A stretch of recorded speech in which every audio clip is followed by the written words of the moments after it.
ఎన్నికల ముందు ప్రజలకు ఇచ్చిన హామీ మేరకు విద్యుత్ ఛార్జీలు పెంచకుండా ప్రజలపై భారం మోపకుండా విద్యుత్ ఛార్జీలు తగ్గించిన ఘనత రాష్ట్ర ముఖ్యమంత్రి వర్యులు తెలుగుదేశం పార్టీ జాతీయ అధ్యక్షులు నారా చంద్రబాబు నాయుడుకే దక్కుతుందని డాక్టర్ బిఆర్ అంబేద్కర్ కోనసీమ జిల్లా టీడీపీ అధ్యక్షులు గుత్తుల సాయి అన్నారు. ఐపోలవరం మండలంలో కొమరికిరిలో మాజీ ఎమ్మెల్యే చెల్లి వివేకానంద, మండల టీడీపీ అధ్యక్షులు సాగిరాజు సూరిబాబురాజు బృందంతో కలిసి ఆయన మీడియా సమావేశంలో మాట్లాడారు. ఈ సందర్భంగా ప్రభుత్వం చేస్తున్న మేలును ఆయన వివరించి ప్రజలకు గుర్తించాలని కోరారు. ముఖ్యంగా ఈ కూటమి ప్రభుత్వం వచ్చిన తర్వాత మరి ఇచ్చిన మాట ప్రకారం కూటమి ప్రభుత్వం అన్ని కార్యక్రమాలు కూడా చేసుకుంటూ వస్తుంది. అందులో భాగంగా మరి ఈ రోజున ఈ ఎలక్ట్రిసిటీ విషయంలో ప్రజలు గమనించాలి. గతంలో వైఎస్ఆర్ ప్రభుత్వం ఉండగా 2019 నుంచి 24 వరకు కూడా ఈ ట్రూ ఆఫ్ ఛార్జీలు వసూలు చేయడం జరిగింది. 4,499 కోట్లు ఈ యొక్క వైఎస్ఆర్ ప్రభుత్వం వసూలు చేసింది. మరి దాన్ని వేళ ఈ కూటమి ప్రభుత్వం రద్దు చేయడం జరిగింది. ప్రజలు గమనించాలి. వాళ్ళు ఖచ్చితంగా సామాన్య ప్రజల మీద భారం పడకుండా సామాన్య ప్రజలకు అందుబాటులో ఉండేలాగా ఈ కూటమి ప్రభుత్వం ట్రూ ఆఫ్ ఛార్జీల్ని రద్దు చేయడం జరిగింది. ఖచ్చితంగా గమనించాలి సోదరులారా.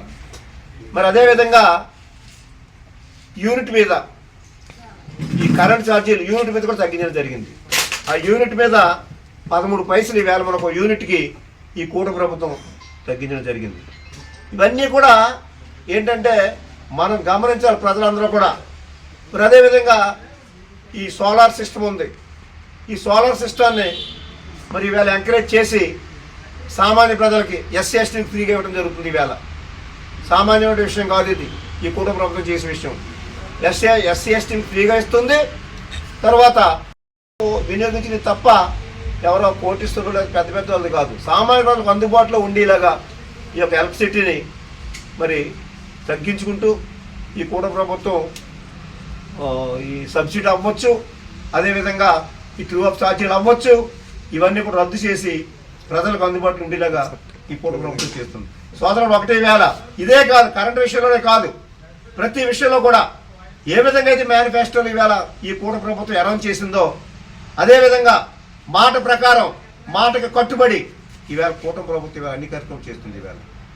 ఇవాళ ఈ సూపర్ 6 అవ్వచ్చు, ప్రతి గ్యాస్ అవ్వచ్చు, మరి అదేవిధంగా ఇక చాలా కార్యక్రమాలు ఉన్నాయి, పెన్షన్లు అవ్వచ్చు. ప్రతి కార్యక్రమం కూడా ఇవాళ కూటమి ప్రభుత్వం అన్నమాట ప్రకారం ఇవాళ అన్ని కూడా ఖచ్చితంగా నెరవేర్చడం జరుగుతుంది. అలాగే పెన్షన్ అయినా ఏదైనా సరే మన ప్రభుత్వం ఇవాళ ఈ కూటమి ప్రభుత్వం మనం అభినందించాలి ఖచ్చితంగా చెప్తాను సోదరులారా. ప్రతి కార్యక్రమం కూడా ఇవాళ నారా చంద్రబాబు నాయుడు గారు, అలాగే లోకేష్ గారు, పవన్ కళ్యాణ్ గారు, ఈవేళ డిప్యూటీ సీఎం పవన్ కళ్యాణ్ గారు, మరి వీరంతా కూడా ఆలోచన అంతా కూడా ఈ రాష్ట్రాన్ని అభివృద్ధిలోకి తీసుకురావాలి, రాష్ట్ర ప్రజలను ఆదుకోవాలి, రాష్ట్ర ప్రజలు అభివృద్ధిలోకి తీసుకొని చెప్పి ఈ యొక్క కార్యక్రమాలు చేస్తూ ఈ కూటమి ప్రభుత్వం చేస్తుంది. ఇది తప్పనిసరిగా మనం గమనించాలి ఈ ప్రజలకి. ఎందుకంటే ఈ అన్ని విషయాలు తెలియపరచడం కోసం ఈ యొక్క ఎలక్ట్రానిక్ మీడియా ముందు మీరు రావడం జరిగింది. ఇవన్నీ కూడా ప్రజలు గమనించి ఈ యొక్క ఖచ్చితంగా కూటమి ప్రభుత్వాన్ని ఆదుకుంటారని చెప్పి కోరుకుంటున్నాను.